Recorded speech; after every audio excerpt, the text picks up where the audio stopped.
In this session, we're going to talk about making decisions based on system thinking. So what we want to do is we want to make the correct decisions that are best for the organization. So if we talk about a system, what is a system? A system is an organized, purposeful structure that consists of interrelated and interdependent processes. So interrelated means that there's relationships in terms of cause and effect.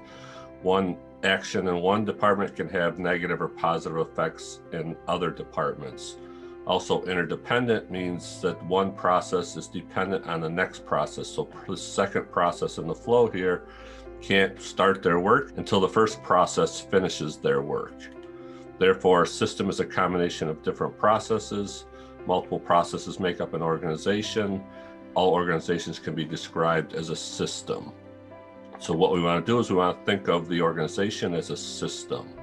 So the best way to explain this is the chain analogy. So if I look at a physical chain, the physical chain has two distinct measurable characteristics: its weight and its strength. So the weight of the chain acts like cost in an organization. So therefore, if I know the cost of each department, how do I determine the cost of the organization or the operating expense? I add them up. So cost acts like weight, which follows the additive rule. I can also measure the chain's strength. So the strength is its capacity or its ability to generate throughput. So if I look at the different links in this chain that have different capacities, the strength of the chain is determined by the weakest link. So I can't get more capacity out of the system than from the weakest link. So in this case, the chain has a capacity of 950 pounds. So if I want to strengthen the chain, that's the goal of any organization, is to strengthen the chain.